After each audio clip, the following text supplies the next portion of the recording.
Hello, everyone, and welcome to Asian Viewpoints with Mary Sitt. How big is Alzheimer's among Asian Americans and Pacific Islanders?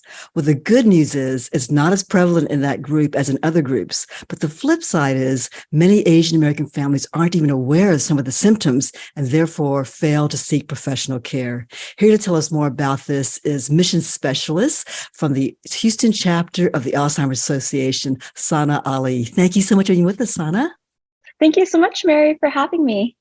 So I understand that 25% of Asian Americans report a lack of family support to seeking care. Can you tell me about that? And what are some other stats about Asian Americans and Alzheimer's? Yeah, I would say, again, depending on the Asian culture, like the specific culture, a lot of families like to keep things private. A lot of people don't like to talk about, taboo topics such as health issues. So finding that familial support can be really hard for Asian Americans specifically. Another stat that I thought was super interesting was that almost half of Asian Americans find that medical research is often biased against people of color. So, that is another barrier in getting that treatment or help, or even just getting a diagnosis oftentimes. So there's a lot of interesting stats out there related to Asian American and Pacific Islanders specifically. So I'd encourage everyone to kind of, look it up and find some stats because it's very disheartening to see some of that.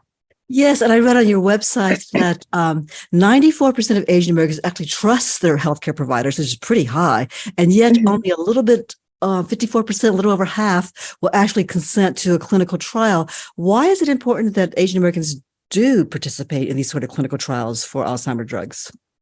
Yeah, I think diversity is a really good aspect in clinical trials. A lot of the times, if there's only, one specific racial group that's participating in the trial, that means, the actual treatment that's coming out of it may not be effective towards different groups. So, it's just important to see that diversity, not only in Asian Americans and Pacific Islanders, but of course, the Hispanic group, Latino groups, African Americans, just diversity in research just really helps the whole process in general and just allows for better research results. Sana, let's talk about mild cognitive impairment. What exactly is that? What does that look like? Yeah, so mild cognitive impairment typically is a little bit before like the early stages of Alzheimer's disease. So the good thing is a lot of people that get diagnosed with mild cognitive impairment may not move along to get an Alzheimer's diagnosis. So they'll just stay at that level then, right? Yeah, so some people, but of course, everyone's different. So, some people who do end up having mild cognitive impairment do eventually progress and, will go into the later stages of Alzheimer's disease.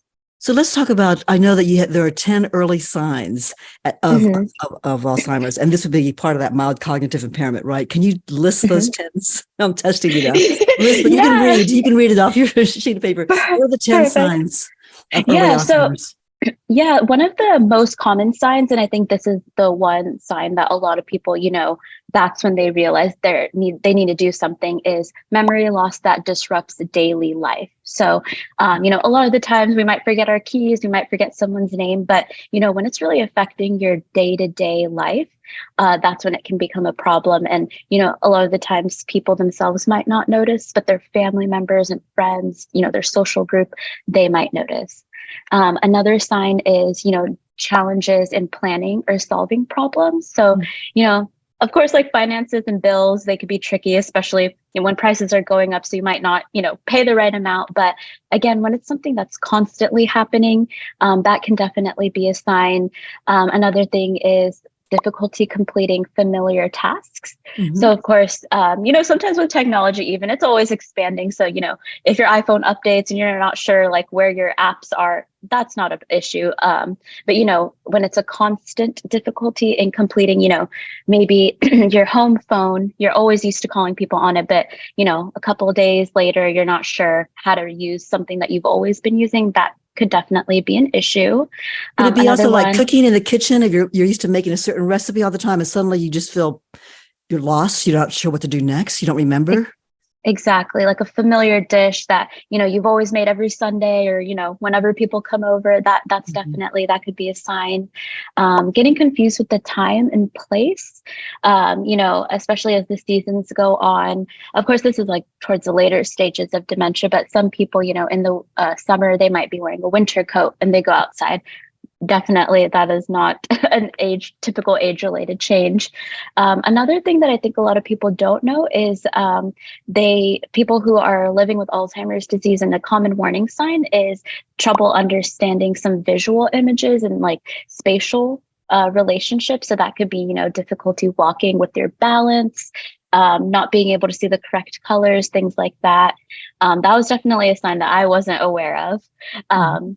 And then I'll kind of go quickly, but again, like, problems with speaking and words, maybe not knowing the right name for like a computer. You might call it like a laptop is like a desk gadget or gizmo. So just like those, new things that you've noticed in someone, that they usually have the correct word for, and, they're not remembering it now. Another one is just, not being able to find back where you came from. So like not being able to retrace your steps. Okay. Um, and then not having like good judgment. So like a more decreased judgment skills. And again, withdrawal from social and work activities. A lot of people can feel isolated, especially, if they've always been hanging out with Mhm. family. And then finally, changes in like your mood or personality. So, someone who is always just a happy, free spirited person, and, they've become more angry. They've, kind of have been verbal outbursts and things like that, especially if it's someone that you've known for a while and they're always happy. Some of those changes in behavior, you can start to notice that as well. I think some people would be afraid to get checked. They notice these things, but they don't want to go to a neurologist because they're afraid of hearing the answer. Is that a good thing to do or not? Definitely not. And we know it can definitely be scary getting, this diagnosis that right now doesn't have a cure. But, when you do get diagnosed early, that leaves you kind of with like the sense of independence to plan out, the later years of your life. You're also more, you're able to get more access to like clinical trials if you're interested in those that do have treatment options as well. And just all around, you have a better progression of your life because you know what's going to happen. You can keep your family and friends in the loop. You can get your finances and other paperwork in order, things like that. We just really recommend as soon as you kind of notice those signs, just go to your healthcare provider because they're the ones that can best recommend, when to get a diagnosis and all of that. Lana, why are Korean Americans a little more at risk for getting Alzheimer's than other Asian American groups? Yeah, definitely with the consumption of alcohol, that Okay. can definitely be a risk factor. We know Korean Americans, especially in their culture, alcohol is, with every celebratory get together, things like that. So that could definitely be at a risk. Smoking can also, put you at a Okay. risk. So, in some of those cultures that use, drugs and alcohol, that's why Asian Americans can have that slightly higher risk. But in total, I would say Asian Americans are at a lower risk just in general. Now, I know the Alzheimer's Association is doing a big effort to reach out to minority communities, communities of color. Tell me about the upcoming Chinese Community Forum you have. Yeah, so we're going to have a Chinese community forum specifically focused on Chinese Americans. So we received feedback from, various members and community leaders from the Houston Asian American and Pacific Islander community. And we learned that it is more appropriate to focus kind of just on one community at a time than addressing, the Asian Americans as a whole. There's so many cultures and languages and Right. just practice within each ethnic group. So this way we could truly get to know and serve the community. So this will be in English, but we will have people who are able to, translate some of those harder words that Mhm. might not, be applicable in Mandarin and Cantonese. It'll be Wednesday, August 23rd at the Chinese Community Center, which is in Bel Air in Houston, Texas. So the purpose of this, the reason why we're doing this is really just, to listen to the experience of the Chinese community related to, Alzheimer's, dementia, and memory loss. We get to really work with organizations who are serving a similar community.